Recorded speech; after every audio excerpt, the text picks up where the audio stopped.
Vamos a ver esta definición de supremo basada en el libro de Hazer de análisis matemático y posteriormente vamos a ver la definición de ínfimo. Esta definición nos dice lo siguiente: un número C se llama el supremo de un conjunto S. Lo que escribimos C es igual al supremo de S si C es una cota superior, o sea, una cota superior del conjunto S, es decir, el número más grande, y ningún número menor que C es cota superior de S. Como nota, cualquier número menor que C lo podemos escribir como C menos algo, o sea, este algo lo vamos a definir como un número epsilon. El número epsilon lo podemos ver como una distancia del número C definido como el supremo.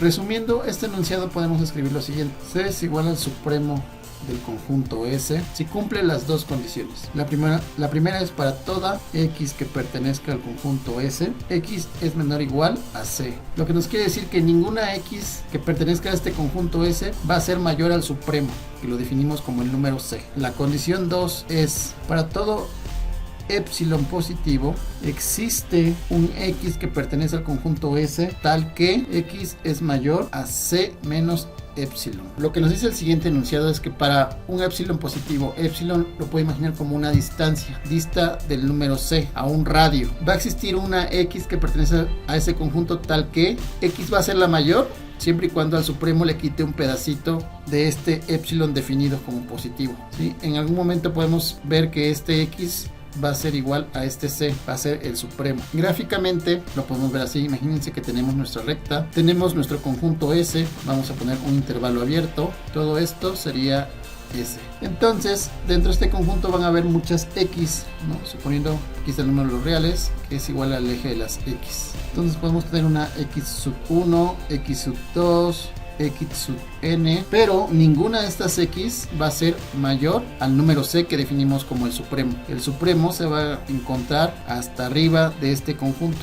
Podríamos llamar que aquí está C, y a este C ninguna de estas X le va a ganar a esta C, ¿sí? C va a ser la mayor. Eso es lo que me dice el primer enunciado. Para toda X que pertenece al conjunto S, X es menor o igual a C. Ahora para la parte 2, para todo epsilon positivo, existe un X que pertenece al conjunto S tal que esa X va a ser mayor al supremo siempre y cuando le quites un pedacito que lo definimos como epsilon. Es un número muy pequeñito. Entonces vamos a dibujar un radio. Esta distancia se define como epsilon. Aquí está nuestro punto C, aquí este punto sería C, si le quito este pedacito sería C menos epsilon, si le sumo ese mismo pedacito sería C más epsilon. Podemos poner un zoom para ver este radio. Entonces C es el supremo, y cuando se acerquen a este radio, que le pusimos C menos epsilon a este radio, son las X que se empiezan a acercar hacia este punto C. Entonces si tomamos una X cualquiera de este conjunto que está dentro de ese radio, se va a cumplir que X, gráficamente se puede visualizar que X va a ser mayor a C menos epsilon. ¿Qué es lo que estamos diciendo? X es mayor a un C menos epsilon. ¿Por qué no tomo el otro extremo, C más epsilon? Bueno, recordemos que el punto C está en el extremo superior del conjunto S, que es todo esto. Lo que haya después de C ya no nos interesa. Digamos que C está en la frontera, y si a esa C le resto un pedacito, que lo definimos como epsilon, una distancia, queda un radio por acá. Lo que haya después de ese C no me interesa, puesto que ya no pertenece al conjunto S. Recordemos que no existen distancias negativas. Si a C le resto un número llamado epsilon, el conjunto abarcaría por acá. Y ahora bien, eso como tomo el número epsilon puede ser subjetivo, podría ser un intervalo todavía más pequeñito que se acerque a ese supremo. Bien, ahora a partir de la definición de supremo vamos a definir ínfimo. Bien, la definición de ínfimo nos dice lo siguiente: un número R, vamos a definir el número R, se llama ínfimo de un conjunto S. Lo que escribimos R es igual al ínfimo de S si R es una cota inferior de S y ningún número mayor que R es cota inferior de S. Estamos cambiando las palabras como cota inferior, ínfimo, y aquí decimos que ningún número mayor que R es cota inferior de S. Son definiciones muy parecidas, lo único que estamos haciendo es cambiar algunas palabras como cota mayor por cota menor, supremo por ínfimo, y básicamente es eso. Y muchos libros de análisis matemático dejan como ejercicio al lector, definir ínfimo a partir de la definición de supremo. Ahora podemos poner la misma nota para ínfimo. Como nota podemos escribir cualquier número mayor que R, lo podemos escribir como el ínfimo más algo. Este algo se llama épsilon. R es igual al ínfimo del conjunto S si cumple las dos condiciones. Para toda X que pertenezca al conjunto S, X va a ser mayor o igual a R, que es el ínfimo, ¿sí? Todo número en ese conjunto va a ser mayor. En pocas palabras, el ínfimo es el número más pequeño.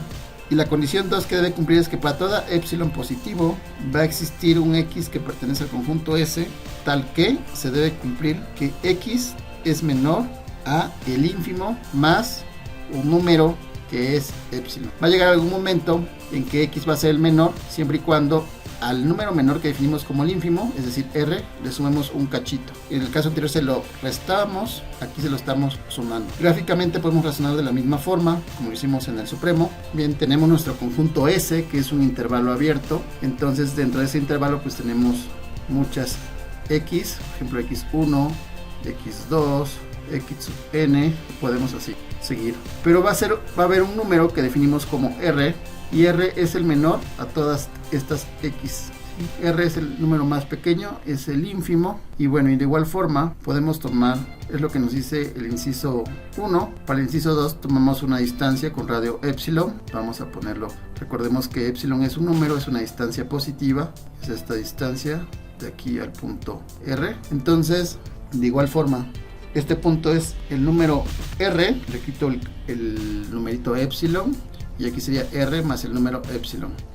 Va a existir aquí alguna X, pues, que va a ser menor a este R más épsilon. De aquí deduzco que X es menor ¿a quién?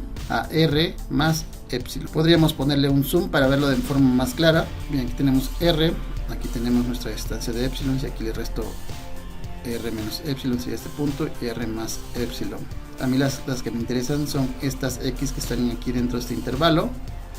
Y de aquí podemos deducir que X es menor a R más épsilon, que sería este número. Bien, resumiendo las definiciones de supremo e ínfimo, queda de la siguiente forma. Vamos a resolver un ejercicio. El ejercicio nos dice lo siguiente: dado el siguiente conjunto S, menos 1 a la n por 1 sobre n, tal que n es entero positivo, nos pide encontrar el supremo de S e ínfimo de S. Y luego nos pide demostrar que existe el supremo e ínfimo utilizando la definición que está arriba. Vamos a empezar a esbozar el comportamiento de este conjunto S.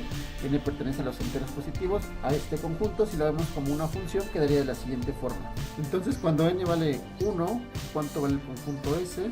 Vale menos 1. Cuando n vale 2, la función valdría un medio. Cuando vale 3, esto vale menos un tercio. Cuando vale 4, esto vale un cuarto.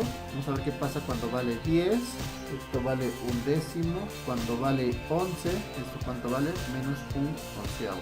Observando los primeros enteros positivos, puedo observar cómo se comporta este conjunto S. Tengo un valor máximo cuando n vale 2, y el conjunto S valdría un medio. Tengo un valor mínimo cuando n vale 1 y esto vale menos 1. Y el comportamiento de los demás elementos del conjunto S, conforme n se va haciendo más grande, va oscilando entre un valor negativo, menos, positivo, positivo, negativo. Entonces estos elementos se van acercando a un número conforme n se va haciendo más grande.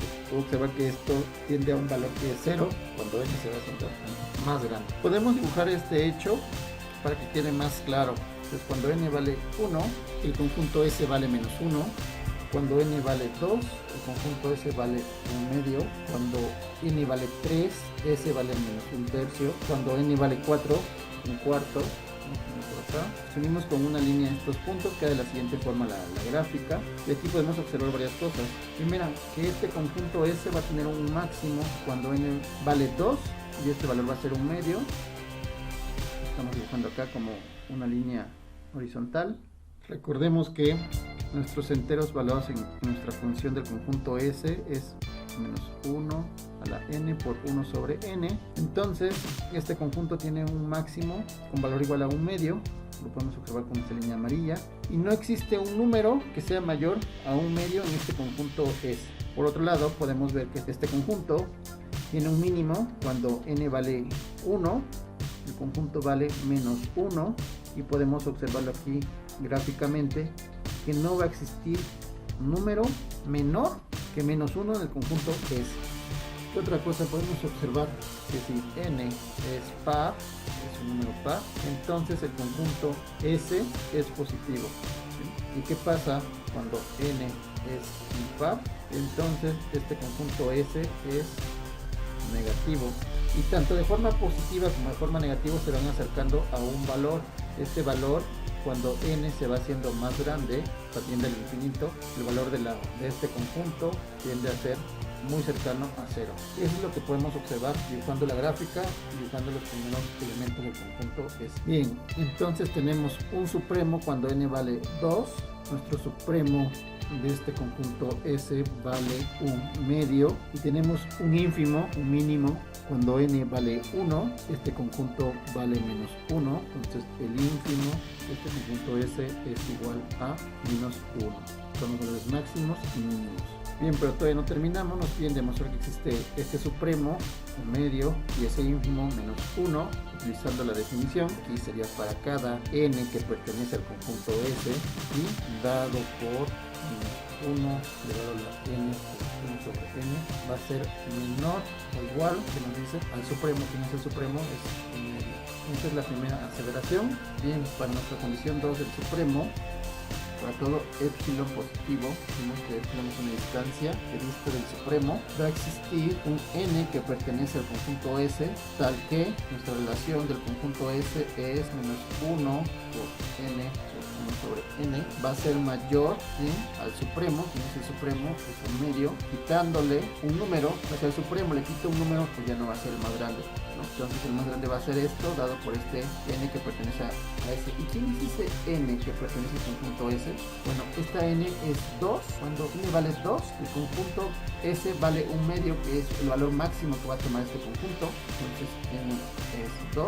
Entonces cuando evaluamos esto aquí, va a ser el mismo supremo. Por eso decimos que esa n va a hacer que estos dos números sean iguales. Un medio mayor al supremo, quitándole un número. Un medio es mayor a un medio. Esto es verdadero si a un medio le quito una distancia. No sé, si epsilon vale 0.1, entonces un medio, que lo podemos poner como 0.5, es mayor a 0.5, que es un medio, menos 0.1, y si cumplimos que 0.5 es mayor a 0.4. Epsilon es una distancia, epsilon es un radio, sería un medio más epsilon, y este sería un medio menos ese número llamado epsilon, que es el radio.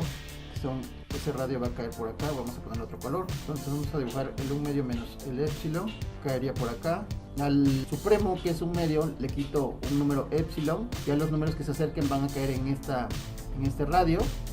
Vamos a ponerle un zoom. ¿Quién es el número que más se acerca a este radio?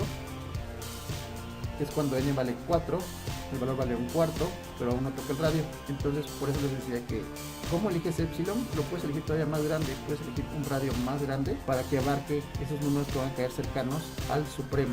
Entonces no tengo pizarrón, voy a mover esto para acá. Entonces el ínfimo me dice lo siguiente: la condición 1, para todo n que pertenezca al conjunto, se va a cumplir que menos 1, la relación a la n por 1 sobre n, es mayor o igual a quién, al ínfimo. ¿Quién es el ínfimo? Menos 1. O sea, todo lo que exista en este conjunto S va a ser mayor al ínfimo. Para todo n que pertenece al conjunto se va a cumplir. Para la condición 2, muy parecida a la del supremo, para todo epsilon positivo dijimos que es un número que le vamos a restar posteriormente. Va a existir un n que pertenezca a ese conjunto, tal que se va a cumplir la relación. Entonces, ¿quién sería este n que hace que se cumpla esta condición? Vamos a ver la gráfica.